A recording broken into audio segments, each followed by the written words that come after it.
सावधान। नमो अरिहंताणं नमो सिद्धाणं नमो आयर्याणं नमो वज्रायाणं नमो लोये सवसाहुणम्। अरिहंत सिद्ध साहू तिदयम ऋण धम्म वयन परिमाहू ऋण निलया इदराए नवदेवादिन तुम्हें बोही। सभी के पास ये वाला पेज होगा, इसका मंगलाचरण पढ़ेंगे।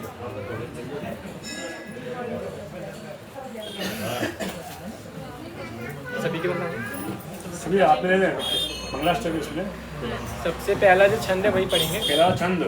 अद्भुत ग्रंथ अध्यात्म वाणी समुझे को विरला ज्ञानी या में स्यादवाद अधिकारा काको जो कीजे विस्तारा।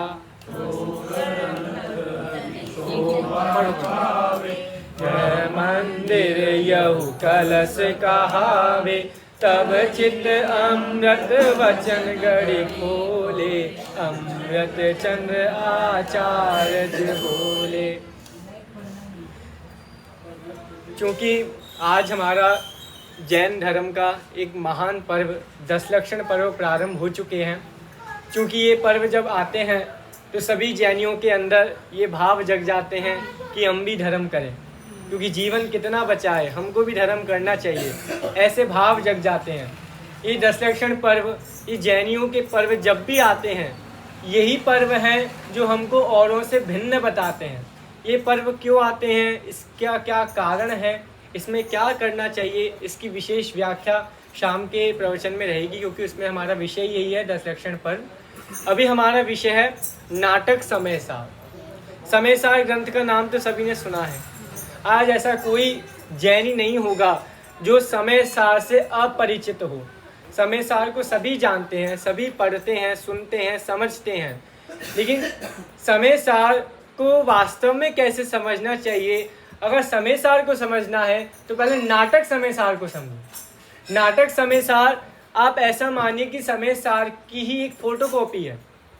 मतलब समय सार को कैसे समझाया है वो बनारसी दास जी ने नाटक समय सार में लिखा है। नाटक समय सार के रचयिता कविवर पंडित बनारसी दास जी, इनका नाम सभी ने सुना है। इनके नाम सभी ने सुना है ना? हाथ खड़ा करो किस किसने सुना है? बता दो कि सभी ने सुना। हाथ खड़ा करो किस किसने सुना है बनारसी दास जी का नाम?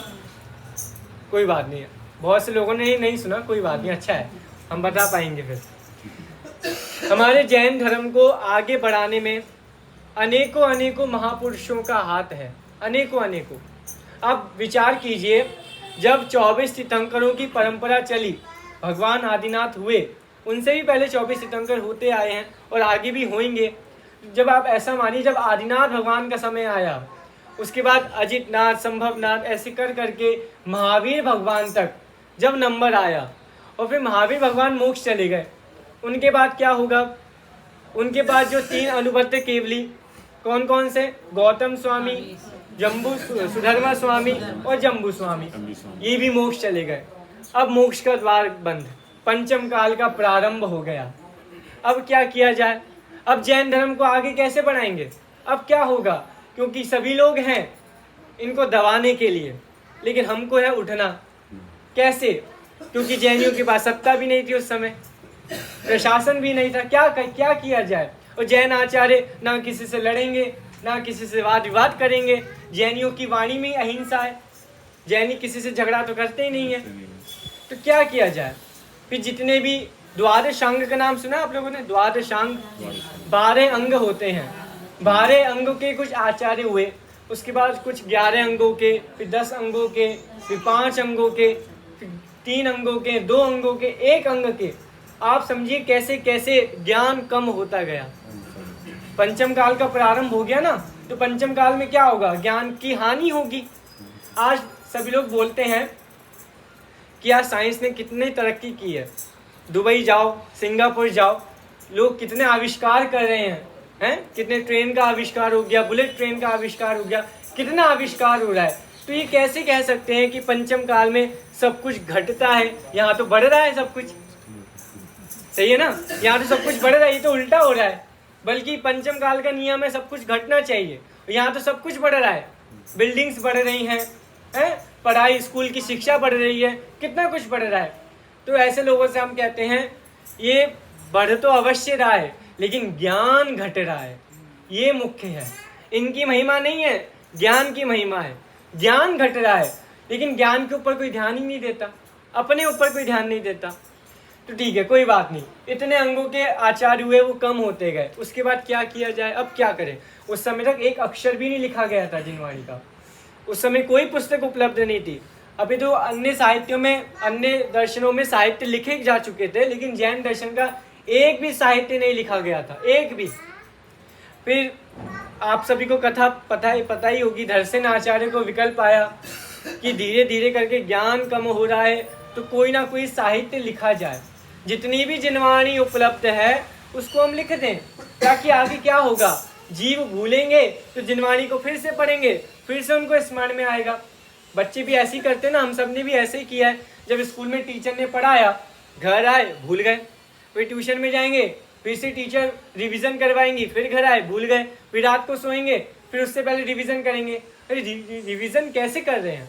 उपलब्ध है ना, इसलिए तो कर रहे हैं। अगर उपलब्ध नहीं होगा टीचर तो हर समय बोलेंगे नहीं, समझे आप? देव शास्त्र गुरु, आज देव उपलब्ध नहीं है, शास्त्र गुरु हैं, तो इनके माध्यम से ही हमको अपना कल्याण करना चाहिए। तो शास्त्र लिखा गया, सबसे पहला शास्त्र कौन सा लिखा गया? षटखंडागम। कभी किसी ने षटखंडागम देखा है अपनी आंखों से? अब आप सोचिए, हमारे नेत्र हमको टीवी देखने के लिए नहीं मिले हैं, शास्त्र देखने के लिए मिले हैं। अगर इन आंखों से हम शास्त्र नहीं देखेंगे तो इन आंखों की क्या महिमा? चमड़े की आंख है, जैसा चमड़ा सबके पास है वैसा चमड़ा हमारे पास है, लेकिन हमको कुछ विशेष करना है ना। तो षटखंडागम ग्रंथ लिखा गया, कभी समय निकालिएगा और षटखंडागम देखिए, ग्रंथों को अपने घर में मंगवाइए, जिनवाणी माँ को विराजमान कीजिए, देखिए। मैं ऐसा नहीं कह रहा पढ़िए, क्योंकि वो बहुत कठिन भाषा में है, बहुत कठिन है, लेकिन हम देख तो सकते हैं ना उनको। षटखंडागम लिखा गया, उसके बाद क्या लिखा गया, कोई बता सकता है उसके बाद क्या लिखा गया? धवला तो बहुत बाद में। उसके बाद लिखा गया कषाय पाहुड़। कषाय पाहुड़ एक ग्रंथ है, वो भी आचार्य गुणधर स्वामी ने लिखा है, कषाय पाहुड़। आप धीरे धीरे हमारे जैन महापुरुषों के नाम जानिए। हम अपने घर में बच्चों को शाहरुख खान का नाम याद करवाते हैं, अमिताभ बच्चन का नाम याद करवाते हैं, लेकिन जैन आचार्यों का नाम कौन याद करवाएगा? ये जिम्मेदारी हमारी नहीं है, सबकी है। सबको पहले खुद याद करो, फिर याद करवाओ, तभी तो काम चलेगा। दोनों उंगली से काम करना है, एक उंगली से काम नहीं करना। तो कषाय पाहुड़ लिखा गया। आप लोगों को पता होगा अनियोग 4 प्रकार के होते हैं, कौन कौन से? नाम बोलिए। वेरी गुड, बहुत बढ़िया। जितना भी जैन साहित्य है वो इन 4 अनियोगों में लिखा गया है। प्रथमानियोग, करणानियोग, चरणानियोग और द्रव्यानियोग। इनके अलावा और कोई बाहर साहित्य जाएगा ही नहीं। आप दुनिया की कोई पुस्तक जैन साहित्य ले आओ, हम बता देंगे वो कौन से नियोग में आएगा। तो ये षटखंडागम और एक कषाय पाहुड़, ये है करणानियोग के ग्रंथ। सबसे पहला लिखा गया करणानियोग, कोई और अनियोग नहीं लिखा गया, पहले करणानियोग लिखा गया। और करणानियोग आप लोग समझते होंगे, करणानियोग में किसका वर्णन है? संक्षिप्त में बता देता हूँ। प्रथमानियोग में महापुरुषों का वर्णन, करणानियोग में गणित, कर्मों का, जीव की अवस्थाओं का वर्णन, चरणानियोग में मुनिराजों का, श्रावकों के आचरण का वर्णन, और द्रव्यानियोग में 6 द्रव्य, 7 तत्व, 9 पदार्थ, इनका वर्णन। इस संक्षिप्त में मैंने आपको बताया। तो करणानियोग लिखा गया। अब धीरे धीरे करके आप समझिए उस समय की परिस्थिति को समझिएगा। करणानियोग तो लिख दिया, लेकिन बुद्धि तो कम हो रही थी ना, धीरे धीरे सब लोगों की बुद्धि कम हो रही थी, क्या किया जाए? तो करणानियोग भी समझ में नहीं आता था। उसके बाद लिखा गया समय सार ग्रंथ, आचार्य कुंद द्वारा विरचित। इस भरत क्षेत्र के सबसे महान आचार्य कुंद ने लिखा समय सार। अब आप लोग विचार कीजिएगा, आचार्य कुंद स्वामी ने ये द्रव्यानियोग का ग्रंथ क्यों लिखा? वो भी चाहते तो करणानियोग सिद्धांत ग्रंथ लिखते, उन्होंने परंपरा अलग क्यों चलाई? समझे आप? विचार कीजिएगा, परंपरा अलग क्यों चलाई? भाई करणान योग तो उनको समझ में आएगा जिनकी बुद्धि तीक्ष्ण है। अब जिनके पास बुद्धि इतनी कम है, व्यापार में लगे हुए हैं, उनको कम से कम जैन धर्म का सार समझ में आ जाए। तो उन्होंने जैन धर्म का सार 415 गाथाओं में समय सार लिख दिया। ये जैन धर्म का सार है, ठीक है। तो समय सार ग्रंथ लिखा गया, और फिर तो आचार्य उमा स्वामी का तत्पाद सूत्र लिखा गया। फिर तो परंपरा चलती गई, और महान से महान आचार्य होते गए। एक समय ऐसा आ गया जब इस भरत भूमि पर दिगंबर मुनिराज नहीं रहे। अब इस धर्म को आगे कौन बढ़ाएगा? अब इस परंपरा को आगे कौन बढ़ाएगा? क्योंकि दिगंबर मुनिराज इस धर्म के मूल हैं। आचार्य कुंदगुन स्वामी ने लिखा है, अष्टपाउड ग्रंथ का नाम सुना है? अष्टपाउड। उसमें लिखा है मुनिराजों के लिए क्या लिखा है? मुनिराज माने चलता फिरता जिन शासन, ऐसा लिखा है, चलता फिरता जिन शासन। अब चलते फिरते जिन शासन नहीं रहे, अब क्या किया जाए? तो पंडितों ने ये मार्ग अपनाया। पंडितों ने कहा हम इस मार्ग को आगे बढ़ाएंगे। तो ऐसे कर करके विद्वानों की परंपरा चली। सबसे पहले विद्वानों का नाम अगर किसी का आता है तो पंडित बनारसीदास जी का आता है। ये बनारसीदास जी हुए अकबर के समय में। अकबर का नाम तो सभी ने सुना है, फेमस, 15वीं 16वीं शताब्दी में हुए। तो ये बनारसीदास जी उस समय हुए हैं। क्योंकि बनारसीदास जी का नाटक समय सार हम 10 दिन है, 10 दिन में पूरा तो पढ़ा नहीं सकते, इसलिए मैंने एक विशेष अधिकार उसमें से चुना, स्यादवाद अधिकार। क्योंकि ये अधिकार भी बड़ा है, इसमें से भी कुछ 20 छंद मैंने निकाले हैं जो फेमस है, सरल है, जो आप सभी को समझ में आएगा। क्या नाम है अधिकार का? स्यादवाद अधिकार। बोलिए सभी एक साथ, अनेकांत स्यादवाद का नाम तो सुना है? वो जैनी नहीं जो अनेकांत और स्यादवाद नहीं जानता। पहले अच्छा आप लोग बता सकते हैं, अभी हम कोई बोलेंगे जैन साहब, ऐसे ही बोलते हैं जैन साहब, है ना? पहले जैन शब्द नहीं चलता था, पहले जैन नहीं बोलते थे। ये जैन परंपरा तो, जैन बोलना तो बहुत बाद में आया। वृंदावन दास जी का नाम कल बताया था, उन्होंने जैन शब्द प्रारंभ किया है। पहले क्या चलता था? स्यादवादी। जैनियों को जैनी नहीं बोलते थे, ये स्यादवादी हैं। ये विशेषण था, ये गौरव था। अब धीरे धीरे करके ऐसा नहीं वो जैन भी गलत है, वो भी अच्छा है। जिनका भक्त सो जैन, जिनकी आज्ञा माने सो जैन, तो उसमें स्यादवाद छुपा हुआ है। तो अनेकांत स्यादवाद की भी चर्चा करेंगे। थोड़ा सा पंडित बनारसीदास जी के बारे में बता देता हूँ। कभी किसी ने पढ़ा है इनके बारे में? सुना है कभी? देखिए, हम में से सबका जन्म जैन परिवार में हुआ है। सभी का हुआ है ना जैन परिवार में, ऐसा तो कोई नहीं है कोई अन्य में जन्मा हो। सभी का जैन परिवार में जन्म हुआ है। हाँ, महापुण्य के उदय से, सातिशय पुण्य के उदय से। पंडित बनारसीदास जी का जन्म जैन परिवार में नहीं हुआ था, उनका जन्म हुआ था स्थानकवासी संप्रदाय में, स्थानकवासी संप्रदाय में हुआ था। अब क्या किया जाए, मतलब बचपन से वो भी जैन है लेकिन परंपरा अन्य है। धीरे धीरे करके पंडित बनारसीदास जी बड़े हुए, उनके साथ जीवन में बहुत संघर्ष हुआ। ये संघर्ष तो हम सब जानते हैं, सभी के साथ कोई ना कोई संघर्ष होते हैं। हर परिवार में कोई ना कोई परिस्थितियाँ बिगड़ ही जाती है, ये तो कॉमन है। संसार का नियम ही यही है कि परिवार में परिस्थिति ना बिगड़े। बहुत पुण्य का उदय होगा जिनके परिवार एकदम निर्मल रहता है, जिनके परिवार में कोई झगड़ा ना रहे। लेकिन अधिकता तो यही होता है कि परिवारों में झगड़ा रहता है। पंडित बनारसीदास जी के, आप मानिए जब वो धीरे धीरे बड़े, उनको धर्म की रुचि बिल्कुल नहीं थी, 0%। सिर्फ खाना पीना, खेलना, मस्ती करना, बस इतना, और कुछ नहीं। और आप सोचो ऐसे जीवन ने कैसे धर्म की प्रभावना की होगी, उनके हृदय में धर्म परिवर्तन कैसे हुआ होगा। अब पता धीरे धीरे क्या हुआ, पंडित बनारसीदास जी को धीरे धीरे धर्म की भावना जगी। कैसे जगी? वो आगरा आ गए। भारत की राजधानी उस समय आगरा थी, दिल्ली नहीं थी, दिल्ली तो बाद में बनी। और ऐसा नियम है कि राजधानी में व्यापार आदि के लिए जाएं तो जल्दी व्यापार बढ़ता है, ऐसा नियम है। आप लोग दिल्ली में भी कोई व्यापार शुरू करो, आपका नियम से बढ़ेगा, ऐसा नियम है। इसलिए सब लोग दिल्ली में ज़्यादा बसना चाहते हैं। तो पंडित बनारसीदास जी आगरा आ गए। आगरा में आके उन्होंने बहुत सारे काम किए, उनको बहुत सारे विद्वानों का समागम मिला। धीरे धीरे करके, मैं पूरा उनका जीवन परिचय नहीं पढ़ाऊंगा, बहुत लंबा है। पंडित बनारसीदास जी ने स्वयं अपने जीवन के ऊपर एक आत्मकथा लिखी है, ऑटोबायोग्राफी। नाम बता सकते हैं आप लोग? नहीं पता? अच्छा, गांधी जी के आप लोगों ने कोई किसी की आत्मकथा पढ़ी है? अन्य लौकिक पुरुषों में भी आत्मकथा ऑटोबायोग्राफी कभी किसी की पढ़ी है आपने? नहीं पढ़ी, कोई बात नहीं, समय नहीं होगा ना इतना, कोई दिक्कत नहीं, समय की बहुत दिक्कत है आज। देखिए बहुत सारे लोग अपनी आत्मकथा लिखते हैं, सभी नहीं लिखते, जिनके साथ कुछ विशेष होता है वही लिखते हैं। तो भाई गांधी जी की आत्मकथा भारत में फेमस है, सत्य की खोज, ये ज़्यादा फेमस है। लेकिन आप लोग देखिए हिंदी साहित्य की अगर सबसे पहले आत्मकथा किसी ने लिखी है तो वो पंडित बनारसीदास जी ने लिखी है। उसका नाम भी बताता हूँ आपको,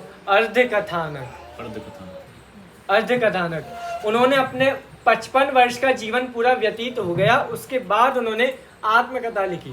55 वर्ष का पूरा जीवन। अब बताओ, मैं आपसे पूछता हूँ, आप लोग विचार करना, सब लोग, आप लोग भी अपनी आत्मकथा लिख सकते हो, अभी भी लिख सकते हो, उसमें क्या दिक्कत है? आत्मकथा ही तो लिखनी है, बचपन से लेकर अब तक आपके साथ जो जो हुआ है वो लिख दो। तो आप क्या लिखोगे? भाई बचपन में हमारा जन्म हुआ, इस परिवार में जन्म हुआ, ये हुआ, हम स्कूल में फर्स्ट आए, ये सब लिखा, ये लिखोगे ना? अपनी बढ़ाई तो लिखेंगे? बनारसीदास जी ने ऐसा कुछ नहीं किया, उन्होंने अपनी सारी बुराइयां लिख दी। ये हिम्मत की बात है। आज अपनी बुराई कौन बताना चाहेगा? किसी में सामर्थ्य है जो अपनी बुराई अपने मुंह से बता दे? किसी में नहीं। ये जैन महापुरुषों की सामर्थ्य है कि हमारे में क्या कमी है वो बता दिया, ताकि हमने जो भूल की है वो आने वाले समय में जैन लोग ना करें। ऐसा गौरव था बनारसीदास जी का। अब भाई उन्होंने, अब आप पढ़िएगा आत्मकथा, वो हिंदी में ही है, सरल है कि भाई अपने धन का उपयोग शास्त्रों को घर में मंगाइए, पढ़िए, अपने बच्चों को वो समझाइए कि ऐसे महापुरुष भी हमारे देश में रहे हैं, हमारे धर्म में रहे हैं। तो आत्मकथा अर्धकथानक उन्होंने लिखी है। एक प्रसंग आपको बताता हूँ। देखिए आप लोग सब स्कूल में तो पहले पढ़े ही होंगे, हिंदी साहित्य था कभी किसी के पास? हिंदी साहित्य किस के पास था? मतलब हिंदी साहित्य से पढ़ा है कभी किसी ने? हाँ, हिंदी साहित्य में एक कवि का नाम आपको पता होगा, गोस्वामी तुलसीदास। तुलसीदास का नाम सबने सुना है, फेमस है ये तो, रामायण लिखी है ना जिन्होंने। तो देखिए अब विचार, अब सुनना ध्यान से, बनारस में तुलसीदास जी आए थे, उन्होंने रामायण लिखी थी।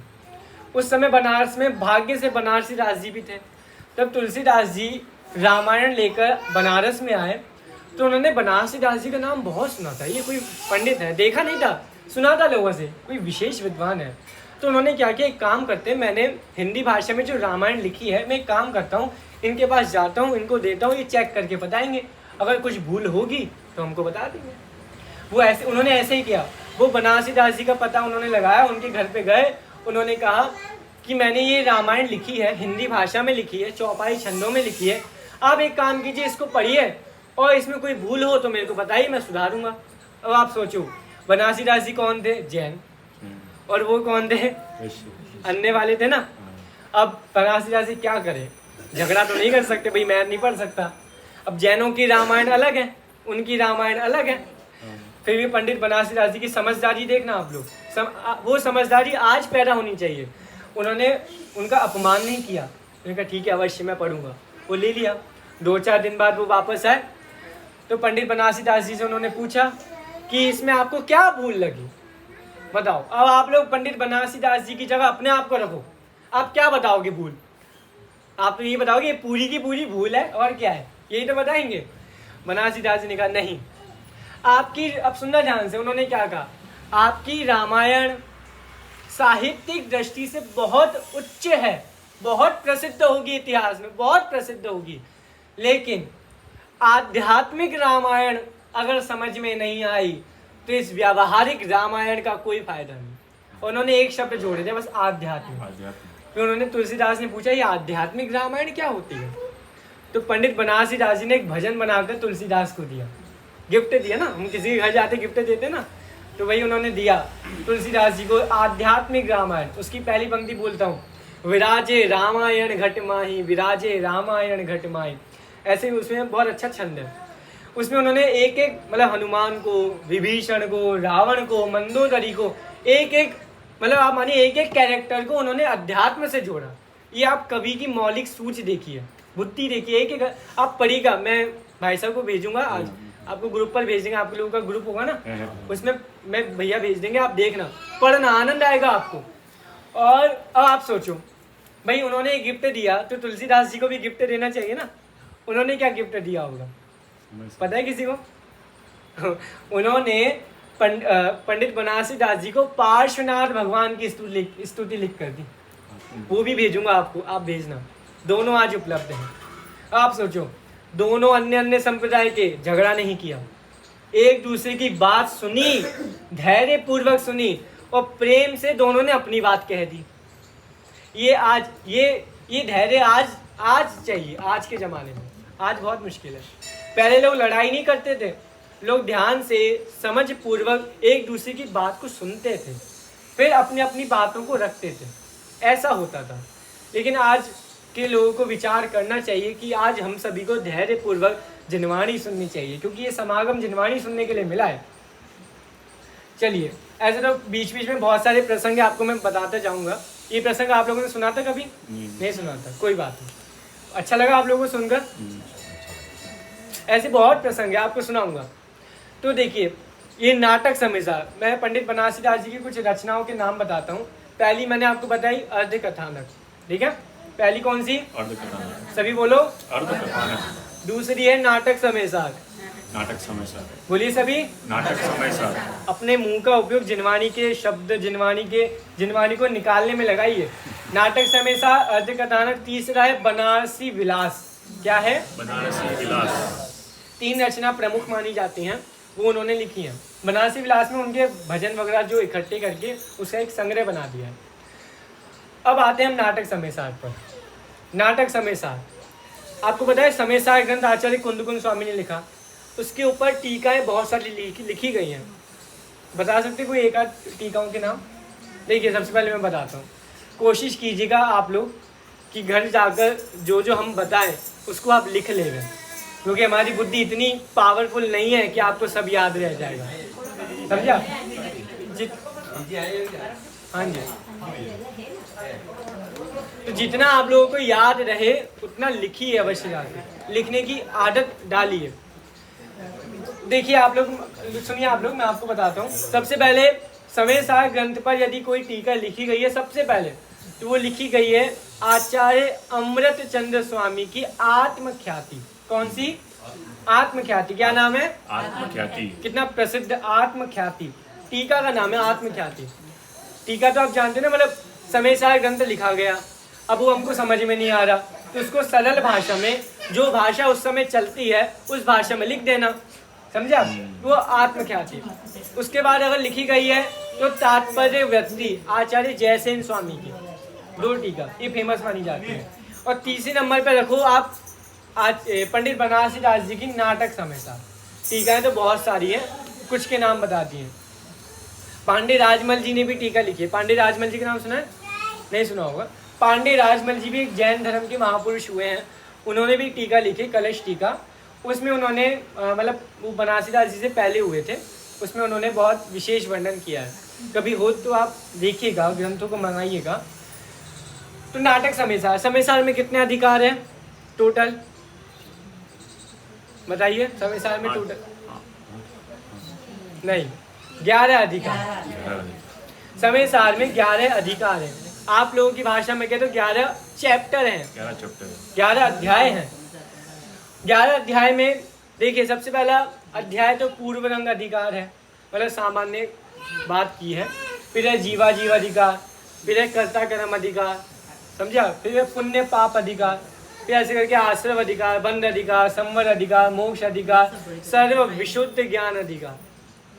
आप लोगों ने नाम सुने होंगे, कभी नहीं सुने? सुने हो? ये अधिकार हैं। मतलब आप मानिए, मैं आपको संक्षिप्त में बता देता हूँ।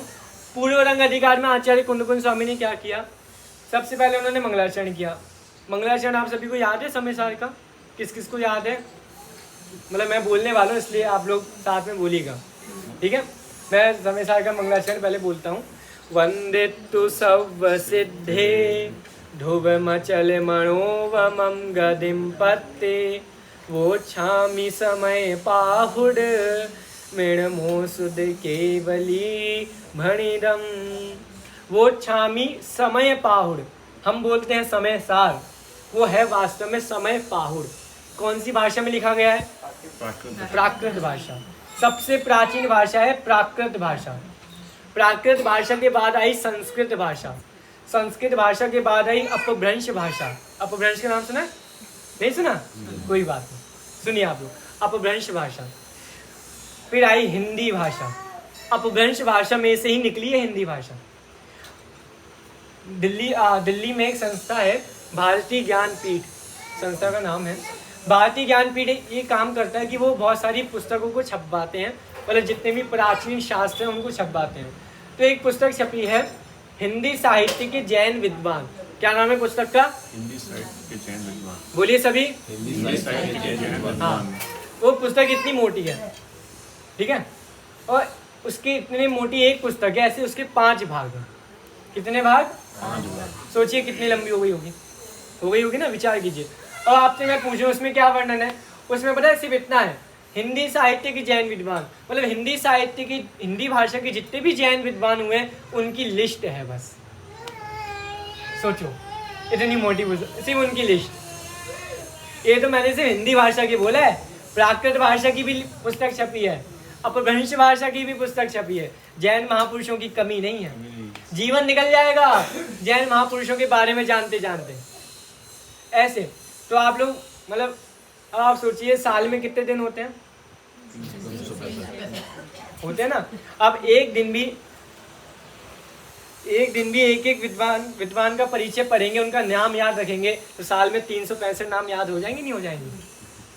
ये हमारी कमी रह जाती है, तो हम लोग पीछे रह जाते हैं और परिवार पीछे रह जाता है। अगर परिवार में एक जन भी ये दायित्व उठाए तो देखो भी पूरा परिवार कैसे साथ में आएगा। ओ आए ना आए कोई बात नहीं, हम तो साथ में है ना, हमारा धर्म हो रहा है, ठीक है, कोई दिक्कत नहीं है। तो हमको अपना पूरा जगत कहता है स्वार्थी बनो, स्वार्थी मत बनो। जैन धर्म कहता है स्वार्थी बनो, जैन धर्म कहता है स्वार्थी बनो। स्वार्थी माने किसी कहते हैं स्वार्थी, स्व में मस्त हो जाओ, वही तो स्वार्थी है। सात की भावना निगोद की भावना, और एकत्व की भावना मोक्ष की भावना, इसलिए एकत्व भावना लिखी है। समझे आप? मतलब आप देखिए, मैंने कल भी कहा था शाम के स्वाध्याय में, जहाँ सभी का सोचना बंद होता है वहाँ से जैन धर्म सोचना प्रारंभ करता है। ये जैन धर्म का एक गौरव है, ये जैन धर्म की स्टाइल है। अभी आपको तो जैन धर्म के और विशेष परिचय कराएंगे, आपने कभी सुना नहीं होगा। तो ऐसे कर करके समयसार ग्रंथ लिखा, उसमें सबसे पहले पूर्व रंग अधिकार, उसमें सामान्य निश्चय व्यवहार का वर्णन किया। फिर जीवाधिकार, जीव किसे कहते हैं, जीव की क्या क्या विशेषताएं हैं, अजीव की क्या क्या विशेषताएं वो बताएं। फिर आश्रवबंध, 7 तत्वों का, 9 पदार्थों का उसमें विवेचन किया है। समयसार लिखने के बाद समयसार 415 गाथाओं में पूरा हो गया, ठीक है, 415 गाथाओं में पूरा हो गया। उसके बाद आचार्य कुंद ने कुछ नहीं लिखा, लेकिन आचार्य अमृतचंद स्वामी ने परिशिष्ट लिखा। परिशिष्ट जानते हैं आप किसे कहते हैं? नहीं है। जैसे आप लोग कोई भी पुस्तक देखना, आप कोई भी पुस्तक उठाओ, कोई भी पुस्तक देखेंगे, उस पुस्तक को आप बंद कर, मतलब लास्ट में देखना कोई विशेष चीज, मतलब जिसका वर्णन हम उसमें नहीं कर पाए, उसका वर्णन हम बाद में अलग से करेंगे। तो आचार्य अमृतचंद स्वामी ने लिखा एक स्यादवाद अधिकार। किसने लिखा? अमृतचंद स्वामी ने। उसी स्यादवाद अधिकार का पद्यानुवाद करके लिखा है बनारसीदास जी ने, स्यादवाद अधिकार। इसका भी नाम स्यादवाद। स्यादवाद मतलब क्या? देखिए, जैन दर्शन, जैनी किसे कहते हैं? जैनी किसे कहते हैं बताइए? जो स्यादवादी अनेकांती हो। हाँ बिल्कुल, जो स्यादवादी अनेकांतवादी हो। लेकिन जैनियों के 3 लक्षण फेमस है ना, कौन कौन से? रात्रि भोजन का, हाँ, देव दर्शन, और तीसरा ये फेमस है। ये तो उनके लिए है जिन्होंने जैन धर्म में एडमिशन लिया है, ये उनके लिए 3 लक्षण बताए हैं। लेकिन जो जैन धर्म में प्रवेश कर चुके हैं, स्वाध्याय कर रहे हैं, उनके 3 लक्षण अब सुन लो। सबसे पहले वाणी में नहीं, वाणी में सत्यता, ठीक है, वाणी में सत्यता, विचारों में अनेकांत स्यादवाद और आचरण में अहिंसा। ये उन जैनियों के लक्षण हैं जिन्होंने स्वाध्याय किया है। समझा? तो अनेकांत स्यादवाद, आप लोगों ने भक्तियां बहुत की होंगी, ये भी सुना होगा। सत्य अहिंसा अनेकांत ही जिनवाणी का प्राण है, सत्य अहिंसा अनेकांत ही जिनवाणी का प्राण है। सिद्धों का दरबार है ये, सिद्धों का दरबार है। ये अनेकांत स्यादवाद कभी आप लोगों ने पढ़ा है? अनेकांत स्यादवाद किसे कहते हैं? नहीं पढ़ा? कभी नहीं पढ़ा? कोई बात नहीं, पढ़ा। अच्छा नहीं पढ़ा तो हम बता पाएंगे ना आराम से, कोई दिक्कत नहीं है। लेकिन आप लोग ये प्रण कर लो कि हमको अनेकांत और स्याद्वाद सीखना ही है। अगर अनेकांत स्याद्वाद नहीं सीखा तो आपने दुनिया में कुछ नहीं सीखा।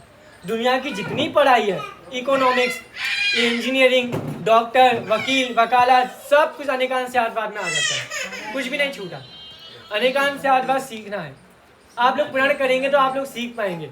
हमारा जो काम है हम तो बताएंगे, हमारा प्रण है हम तो सिखाएंगे, लेकिन ताली एक हाथ से नहीं बजती, दोनों हाथ से बजानी पड़ेगी, आप लोगों को भी मेहनत करनी पड़ेगी। इसलिए आप लोग ध्यान से सुनिएगा अनेकांत स्याद्वाद किसे कहते हैं। अनेकांत स्याद्वाद जैन धर्म का एक ऐसा सिद्धांत है जिसको आज तक कोई भी खंडित नहीं कर सका, कोई भी खंडित नहीं कर सका। बहुत लोगों ने प्रयास किया, नाम नहीं कहूँगा, आप लोग समझ जाइएगा। बहुत लोगों ने प्रयास किया कि हमें स्याद्वाद सिद्धांत को खंडित करें, लेकिन उनका प्रयास सफल नहीं हो पाया। इस स्याद्वाद को लोग पहले शायदवाद बोलते हैं, पहले शायदवाद बोला जाता है, शायदवाद ही है, शायदवाद मतलब कुछ है, ठीक है, फालतू की बातें हैं। लेकिन स्याद्वाद जैसी क्या मौलिक चीज़ है वो लोग कोई नहीं जानता, मतलब जो ही जानते हैं जिन्होंने जैन धर्म को समझाओ। भगवान की वाणी, द्वादशांग वाणी खिंचती है भगवान की, 10 बजे तक है। देखिए भगवान की 24 तीर्थंकरों की वाणी होती है दिव्य ध्वनि, उसमें भगवान क्या बताते हैं। अगर आपसे कोई पूछे भगवान की वाणी का सार बताओ, क्या बताओगे आप लोग? भगवान की वाणी का सार, भगवान की वाणी का सार पूछे, अरे भाई भगवान की वाणी को ही अनंतवा भाग तो गणधर झेल पाते हैं, अनंतवा भाग उस वाणी का, अनंतवा भाग, और हम तो क्या चीज है उनके सामने, हम कितना झेलेंगे। इसलिए अपन को समझना चाहिए भगवान की वाणी में अनेकांत स्याद्वाद समझाते हैं। भगवान अनेकांत स्याद्वाद अनेकांतात्मक वस्तु है, स्याद्वाद उस वस्तु को कहने की शैली है, स्टाइल है, अनेकांत और स्याद्वाद। देखिए आपको संक्षिप्त में बताता हूँ, अपन तो विषय कल से प्रारंभ करेंगे इसमें से, ठीक है। आज तो समझिए अनेकांत, बोलिए सभी अनेकांतवाद, बोलिए।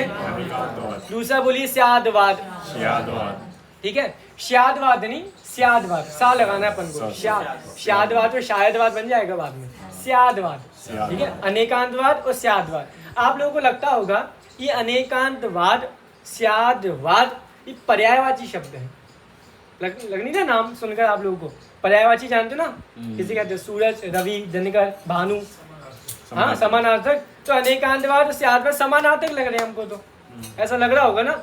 अगर अनेकांतवाद स्याद्वाद ऐसा बोलेंगे तो पर्यायवाची बन जाएंगे, लेकिन बोलो अनेकांत और स्याद्वाद, ये पर्यायवाची नहीं बनेगा, अनेकांत और स्याद्वाद, ठीक है। मूल तो यही है, अनेकांत और स्याद्वाद। अब अनेकांत किसे कहते हैं? मेरे को पिछली बार अनमोल जी आए थे ना, उन्होंने मेरे को बताया था कि उन्होंने शाम के विषय में द्रव्य गुण मतलब छोटे छोटे टॉपिक्स लिए थे, मैंने उनको धन्यवाद किया, आपने मेरा काम आसान कर दिया, अब मैं आराम से समझा पाऊंगा। आपने अगर आपको पिछला विषय अगर अच्छे से याद होगा, द्रव्य किसे कहते हैं, गुण किसे कहते हैं, तो आपको मेरी बात अच्छे से समझ में आएगी। फिर भी नहीं समझ में आए तो आप लोग बताइएगा, किसी को कोई भी प्रश्न हो हम उसका समाधान करेंगे। अनेकांत, देखिए वस्तु तो बहुत प्रकार की है, मैं भी वस्तु हूँ, द्रव्य वस्तु, ये घड़ी वस्तु, वस्तु तो बहुत सारी है। वस्तु में अनेक धर्म होते हैं, कितने धर्म होते हैं? अनेक धर्म। अनेक भी क्यों बोले, अनंत बोल दो, अनंत धर्म होते हैं वस्तु में। आप वस्तु हैं, मतलब मैं भी वस्तु हूँ, हम सब वस्तु हैं। वस्तु माने द्रव्य पदार्थ, ठीक है ना, तो सभी वस्तु हैं। वस्तु में अनंत धर्म होते हैं, उनको कहने की स्टाइल है, उसका नाम स्याद्वाद। मतलब आप समझिए, वस्तु है अनेकांतात्मक और स्याद्वाद है उस अनेकांत को कहने की शैली। दो चीज अब आप समझ लो, अनेकांत है वस्तु में जितने भी अनंत धर्म हैं वो है अनेकांत, और उस अनेकांतात्मक वस्तु को कहने की जो शैली है उसका नाम है स्याद्वाद। समझे आप? अच्छा बताइए, आप लोग भी अपने ऊपर लगाना, मैं अपने ऊपर लगाता हूँ। मैं आयुष जैन, ठीक है, इस शरीर का नाम आयुष जैन है, ठीक है। अब मैं अपनी मम्मी की अपेक्षा क्या हूँ? बेटा, ठीक है। पापा की अपेक्षा बेटा, मामा की अपेक्षा भांजा, ठीक है, चाचा की अपेक्षा भतीजा। तो आयुष जैन तो एक ही है, इतने सारे रिश्ते कहाँ से निकल आए? समझे आप? वस्तु तो है एक, लेकिन उसको पापा की अपेक्षा बेटा कहना, मम्मी की अपेक्षा बेटा कहना, मामा की अपेक्षा भांजा कहना, ये उस वस्तु में से ही निकाले हैं। इसे वस्तु वो मामा भतीजा बेटा, ये वस्तु के धर्म है, और उस धर्म को इस अपेक्षा से कहना। अब कोई ऐसा मान ले, नहीं ये तो मेरा बेटा ही है, इसे कहते हैं मिथ्यात्व, एकांतवाद। समझा? इसलिए हम कहते हैं दुनिया में सिर्फ 2 ही प्रकार के वाद हैं। कौन कौन से? और अब मैं बोलता हूँ, सुनना ध्यान से। दुनिया में 2 ही प्रकार के वाद हैं, एक अनेकांतवाद और एक आतंकवाद। जो अनेकांतवादी नहीं है वो आतंकवादी है। एकांतवादी आतंकवादी कहलाते हैं। बाहर के आतंकवादी बाहर का संहार करते हैं, अपने शस्त्रों के माध्यम से इस शरीर का संहार करते हैं, लेकिन एकांतवादी अपना ही संहार करता है और सामने वाले का संहार करता है। सामने से अगर एक मिथ्या दृष्टि या एकांतवादी आ रहा हो और एक सांप आ रहा हो तो सांप से कटवा लेना। सांप हमारा एक भव बिगाड़ेगा, लेकिन एकांतवादी अनंत भव बिगाड़ेगा। इसलिए बहुत सावधान हमारे आचार्य ने किया है। आप देखना, कोई भी ग्रंथ उठाना, उसमें मिथ्यात्व का वर्णन तो आचार्य ने किया ही होगा। मिथ्यात्व इतनी बड़ी भूल है, इतनी बड़ी भूल है। मिथ्यात्व को आप बोलिए, मिथ्यात्व मतलब जानते ना सब, उल्टी मान्यता। उल्टी मान्यता का नाम मिथ्यात्व है। मिथ्यात्व के 5 भेद हैं, एकांत, विपरीत, संशय, अज्ञान और विनय। आप जानते, आखिरी बात कहता हूँ, सुनिएगा ध्यान से। चंदन का पेड़ देखा कभी आपने? चंदन का पेड़, चंदन के पेड़ पे क्या होता है? सांप। कितने सारे सांप होते हैं। और चंदन लेना है तो कैसे लेंगे? हाँ बिल्कुल, सांप को। हाँ देखिए, चंदन के पेड़ पे बहुत सारे सांप हैं, चंदन चाहिए भी, तो क्या किया जाए? जो चंदन लेने वाले हैं वो अपने साथ मोर को लेकर जाते हैं, पीकॉक। दूर से पीकॉक अपनी एक आवाज निकाले, बस एक आवाज, सारे के सारे सांप भग जाएंगे, सारे के सारे सांप। ऐसे ही इस मिथ्यात्व में, मिथ्यात्व रूपी पेड़ पर अनेकों जीव सांप बनकर लिपटे हुए हैं। उनमें से अगर हमको कैसे बचना है तो जिनवाणी के माध्यम से बचेंगे। जिनवाणी की आवाज सुनो तो बच पाओगे, नहीं तो नहीं बच पाओगे। इस मिथ्यात्व में चले जाएंगे। 2 प्रकार का मिथ्यात्व है ना, ग्रहित मिथ्यात्व और अग्रहित। सबसे खतरनाक कौन सा है? ग्रहित। अच्छा भाई, एक मिनट, अभी निर्णय कर लेते हैं। ग्रहित वाले कौन कौन है? हाथ उठाओ। ग्रहित वाले दोनों के विपरीत। देखिए, ग्रहित मिथ्यात्व जानते? पहले ग्रहित मिथ्यात्व किसे कहते हैं ये नहीं पता होगा पहले लोगों को, कोई बात नहीं। एक मिनट अंतिम बता देता हूँ। अग्रहित माने 7 तत्वों के संबंध में जो भूल अनादि से चल रही है वो अग्रहित मिथ्यात्व। और देव शास्त्र गुरु को छोड़कर अन्य को अपनाना वो ग्रहित मिथ्यात्व। ठीक है, ग्रहित। अब आप विचार करना, ग्रहित मिथ्यात्व तो इस मनुष्य भव में ही है, बाकी भवों में कहाँ है ग्रहित मिथ्यात्व? अग्रहित मूल है, अग्रहित मुख्य है। समझे आप? देव गति, नरक गति में ग्रहित कहाँ है? ग्रहित तो इस मनुष्य भव में, यहाँ इस मानव क्षेत्र में तो है ग्रहित मिथ्यात्व। तो ग्रहित मिथ्यात्व ज्यादा वो नहीं है डरावना, अग्रहित ज्यादा डरावना है। लेकिन जो ग्रहित में लग गए हैं उनको ग्रहित सबसे ज्यादा डरावना है। समझे आप? पर मनुष्य भाव के लिए तो ग्रहित मिथ्यात्व। हाँ, अपन तो मनुष्य हैं, तो अपन को ग्रहित से बचे, ग्रहित से बचेंगे तभी तो अग्रहित में अग्रहित को छोड़ पाएंगे।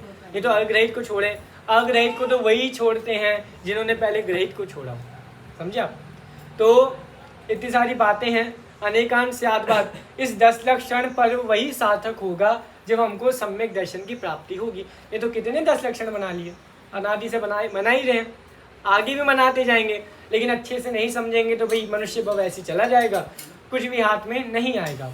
इसलिए 10 लक्षण पर्व मनाने हैं तो जैन सिद्धांतों को समझें, पहले जैन सिद्धांतों की महिमा हृदय में स्थापित करें, उसके बाद हम जैन सिद्धांतों को समझें और फिर समझाएं, तभी 10 लक्षण पर्व आपका सार्थक होगा। ठीक है, अंतिम बात कहता हूँ, 10 बज गए हैं। बोलो जैन धर्म की जय हो। सही है। चलिए देखिए, एक अंतिम बात कहता हूँ, छोटी सी कहानी, समय है ना 2 मिनट। देखिए, छोटी सी कहानी आपको सुनाता हूँ। एक बार एक बार एक चीता और एक गधा, ठीक है, एक चीता और एक गधा, दोनों में लड़ाई हो गई। चीता बोलता है तोता हरा होता है, गधा बोलता है तोता लाल होता है। दोनों लड़ गए इस बात पर। अब क्या किया जाए, इतनी मतलब लड़ाई इतनी हो गई कि जंगल के बाकी जानवर को आना पड़ा। पड़ोसी वालों का नियम होता है, लड़ाई होती तो आ ही जाते हैं, तो आ ही गए। तो चीता और गधा दोनों लड़ रहे थे, दोनों की बात दोनों ने, सब लोगों ने सुनी। भाई वो गधा मान ही नहीं रहा, क्या करे, गधा मान ही नहीं रहा। अब भाई जंगल के राजा शेर को आना पड़ा। अब भाई बहुत बड़ी लड़ाई हो गई तो राजा को आना पड़ेगा। अब भाई शेर आए, शेर ने कहा क्या हो गया।